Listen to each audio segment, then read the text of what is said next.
तरुणांसाठी पूर्ण fashion mall, सर्व वयोगटातील अपवादात्मक श्रेणी, विस्तृत variety, Shri Varasiddhi shopping mall, सिनी तारका रिंकू राजगुरु सोबत 18 ऑक्टोबर रोजी शुभारंभ. श्री वरसिद्धी शॉपिंग मॉल आपल्या चंद्रपूर मध्ये. Shri Varasiddhi shopping mall, wedding collections, bridal lehengas, sarees, churidar, dress materials, western wear, kids wear, men's wear.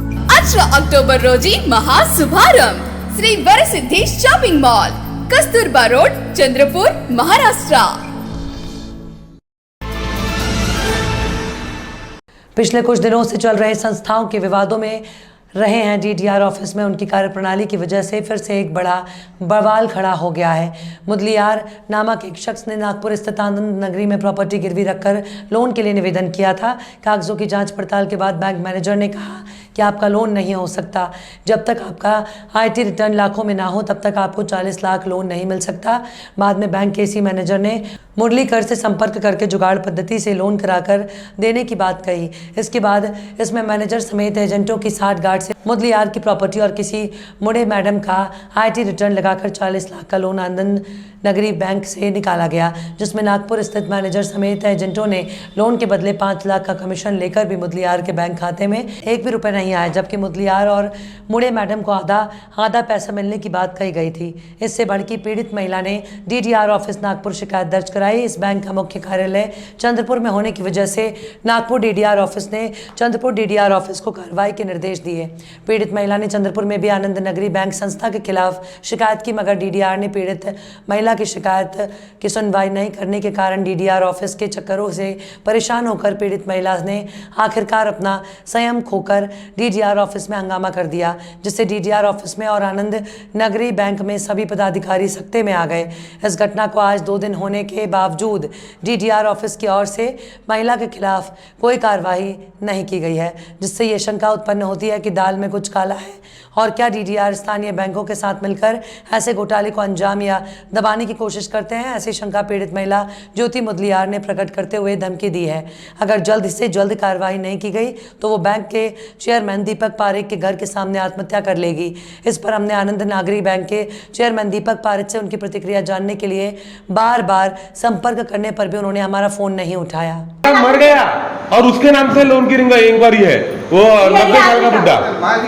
Record नहीं है सर. ठीक है ना, आपकी चुप नहीं है ना. आप एक काम करो ना, इतना चिल्लाओ मत. मैं एक बात बोल रहा, आप बोल रहे हैं रिसीप्ट दिखाओ. रिसीप्ट बता दो ना. अरे सुनो, पूरी बात तो सुनो. रिसीप्ट में बात तो सुनो, ये मेरी बात सुन लो.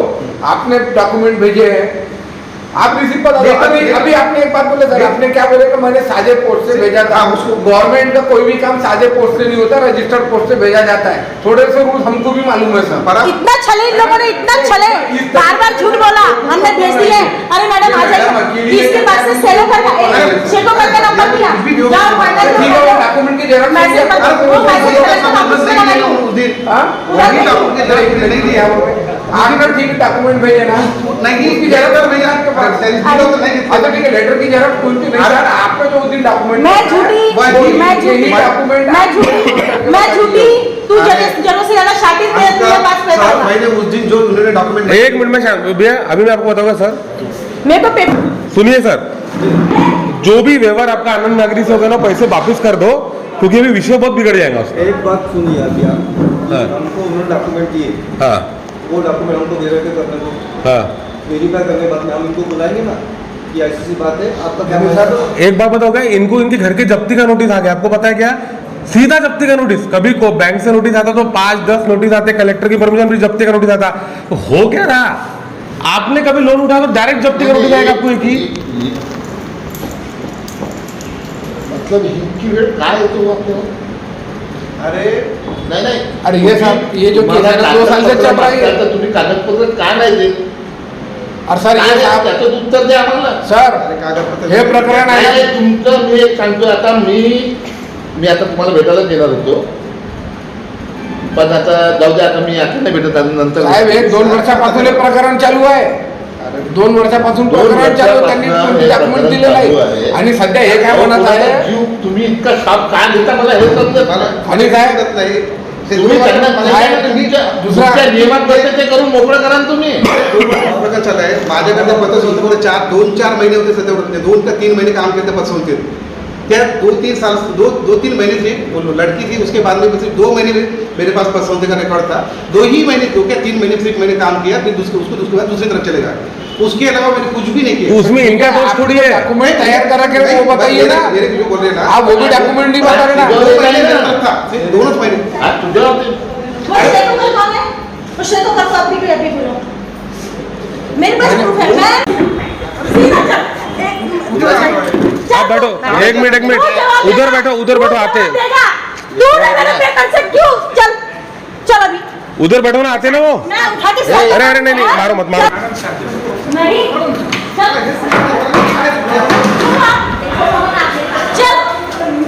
सीधा चल देख तुम लोग को ऐसे नहीं करना अरे चल सीधा चल अरे चप्पल से मारूंगा तेरे को मैं हाँ तेरे को पुणे से पेपर मिले थे मैं आई थी नहीं आई थी कब की बात कर रहे थे अभी तो सब सर के पास आके सर से लेने नहीं है 2021 में मैं आई थी तू कब आई थी दिसंबर जनवरी में तूने मेरे को क्या बोला ये तो अपना बात क्या बोला तूने क्या बोला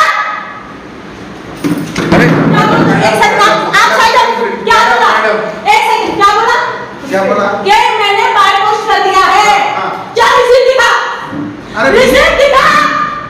रिसीट दिखा तूने देखा तूने मेरे से झूठ बोला ना तूने मेरे बाप को गलत किया है तूने अरे सर तो सवाल है मुझे पढ़ो तू देख तूने रिसीट भेजी ना या मैं झूठी हूँ या तू मैं जरूर से ज्यादा शातिर है समय बहुत पैसा खा लिया बहुत पैसा खाया ठीक है अब इस एक पैसे का हिसाब देना पड़ेगा चल उसको सेल को करे कौन बोला आनंद नागरी वालों से आपने कितना पैसा लिया वापस कर दो ना अरे सर अमन नगर का कुछ भी वो सर तो आपने कार्रवाई क्यों नहीं करे क्यों नहीं कार्रवाई की है कल से आपने कार्रवाई क्यों लटका है हमारे को सांप से कोई लेना देना नहीं है सांप क्यों कार्रवाई मुझे बताओ 1 मिनट इनके पति के नाम से लोन है इनकम टैक्स रिटर्न तीसरे के है कागज चौथे के है लोन इनके नाम से है और ये नागपुर के कंप्लेंट ऑफिस ने भी आपको क्लीन चिट दे दी ना मेरे को डीडीआर एक बात बताओ मेरे से कलेक्टर बराबर मेरे अपडेट में है वो मेरे को पेपर तू है कौन बे तू है कौन तूने एक पेपर का मेरे को जवाब नहीं दिया और उसके बाद में तूने मुझे बहला फुसला के क्या बहला फुसला के भेजा रात है सर कितना सर सादा पोस्टर क्या बोल रहा था तू क्या बोल रहा था मेरे को मैसेज पे जो मैंने कौन सा सर मैं क्या बता रहा ये लेडीज ने नीचे जाके अगर अभी मट्टी तेल डाल के आत्महत्या कर ली तो क्या करेंगे आपकी नौकरी बच जाएंगी क्या आपके हाथ से जो आनंद नागरी का प्रेशर है बड़े बड़े लोग हमको मालूम है 10 से 12 केस है सर 10 से 12 केस है आनंद नागरी के 10 से 12 केस है तुमको शर्म इनका दादा पैसे खाने में भैया 10 से 12 इनका दादा मर गया मेरा नाम ज्योति मुदलियार है मैं अभ्यंकर नगर नागपुर से रहने वाली हूँ आनंद नाग बैंक ने मेरे साथ साथ काफ़ी लोगों के साथ में धोखा किया है जिसमें मेरे घर में मेरे पति के नाम की प्रॉपर्टी पे लोन करके इन लोगों ने जबकि लोन होता नहीं था और इन्होंने 40 लाख का लोन करके किसी और पार्टी को लेडी को मेरी ही प्रॉपर्टी का पैसा दे दिया जिसकी वजह से इन्होंने हमारे घर को ढाल बना के हमारे घर को फंसा के आज हमारे घर पर नोटिस ला के खड़ा किया जबरदस्ती ये लोग परेशान करने वाले काम कर रहे हैं जबकि इनके ऊपर दीपक पारेख और बनकर इनके ऊपर हेड ऑफिस पूना से ऑर्डर है कि इनके ऊपर कार्रवाई की जाए इनके जो कि सेलोकर और ढोटे इनके ऊपर नहीं कर रहे हैं शायद इन लोगों ने पैसा खा के इसके इनके करतूतों को दबाने की कोशिश की जा रही है जिसकी वजह से मुझे बहुत तकलीफ हो रही है और ये लोग मुझे कानूनी कार्रवाई में सपोर्ट नहीं कर रहे हैं ये लोग और मैं यही चाहती हूँ कि मुझे न्याय मिले नहीं मिला तो मैं दीपक पारेख के घर के सामने सुसाइड कर लूँगी मेरा नाम शारिक परवेज इकबाल अहमद है मैं भी आनंद नागरी का शिकार हो चुका हूँ आनंद नागरी ने मेरे दादा के प्रॉपर्टी को लोन बता के जब्ती किया है क्योंकि मेरे दादाजी की मृत्यु 2017 में हुई है और इन्होंने 2018 में सारी प्रॉपर्टियों को पांजुर्नी स्थित प्रॉपर्टी को इन्होंने जब्ती किए है जो कि मेरे दादा के मृत्यु के बाद में हुए हैं और हमने इनसे बार बार जो है अपने लोन से संबंधित दस्तावेज मांगे हैं, लेकिन इन्होंने अभी तक के मेरे को कोई दस्तावेज प्रोड्यूस नहीं किए। यहाँ तक कि हमारी केस अभी कलेक्टर में पेंडिंग है और इसी बीच में इन्होंने वहाँ की पूरी प्रॉपर्टी को जब्ती करके बेचने का प्रकरण इन्होंने किए हैं और मैं काफ़ी परेशानी में। धम्म चक्र प्रवर्तन दिवस भारतीय बौद्धों का एक प्रमुख उत्सव है। दुनिया भर से लाखों बौद्ध अनुयायी इकट्ठा होकर हर साल अशोक विजयादशमी और 14 अक्टूबर के दिन इसे मुख्य रूप से चंद्रपुर और नागपुर की दीक्षा भूमि महाराष्ट्र में मनाते हैं। धम्म चक्र प्रवर्तन दिवस दीक्षा भूमि 20वीं सदी के मध्य में डॉक्टर बाबा साहब अम्बेडकर ने अशोक विजयादशमी के दिन 14 अक्टूबर 1956 को नागपुर में अपने 5 लाख अनुयायियों के साथ बौद्ध धर्म अपनाया था। डॉक्टर अम्बेडकर ने जहां बौद्ध धर्म की दीक्षा ली, वहीं भूमि आज दीक्षा भूमि के नाम से जानी जाती है। डॉक्टर अम्बेडकर ने जब बौद्ध धर्म अपनाया था तब बौद्ध वर्ष 2500 था। विश्व के कई देशों और भारत के हर राज्यों से बौद्ध अनुयायी हर साल दीक्षा भूमि नागपुर और चंद्रपुर आकर धम्म चक्र प्रवर्तन दिवस 14 और 15 अक्टूबर को एक उत्सव के रूप में मनाते हैं। ये त्यौहार व्यापक रूप से डॉक्टर अम्बेडकर के बौद्ध अनुयायियों द्वारा मनाया जाता है। डॉक्टर बाबा साहब अम्बेडकर ने यह दिन बौद्ध धाम दीक्षा के लिए चुना क्योंकि इसी दिन ईसा पूर्व 3 सदी में सम्राट अशोक ने भी बौद्ध धर्म ग्रहण किया था। तब से ये दिवस बौद्ध इतिहास में अशोक विजयादशमी के रूप में जाना जाता था। डॉक्टर बाबा साहब अम्बेडकर ने 20वीं सदी में बौद्ध धर्म अपनाकर भारत से लुप्त हुए धर्म का भारत में पुनरुत्थान किया। इस त्यौहार में विश्व के प्रसिद्ध बौद्ध व्यक्ति और भारत के प्रमुख राजनेता भी शामिल होते हैं। धम्म चक्र प्रवर्तन दिवस के अवसर पर दीक्षा भूमि पर प्रतिवर्ष हजारों लोग धर्म परिवर्तन कर बौद्ध बनते हैं। इस वर्ष 66वां धम्म चक्र प्रवर्तन दिवस मनाया जा रहा है। इसके लिए पुलिस और प्रशासन की ओर से अति उत्तम प्रबंध और व्यवस्थाएं की गई हैं और नागरिकों से सहकारी की अपील की गई है। इस अवसर पर चंद्रपुर में इस उत्सव के पहले दिन रैली निकाली गई, जिसमें सैकड़ों भक्तों ने और अनुयायियों ने हिस्सा लिया।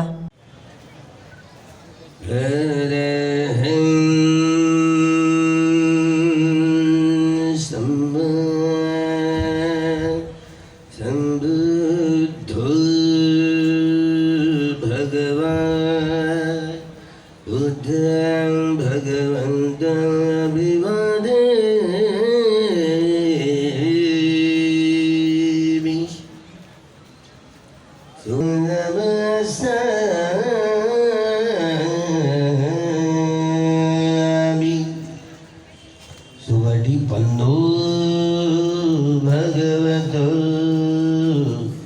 सावक संघो संगं नमामि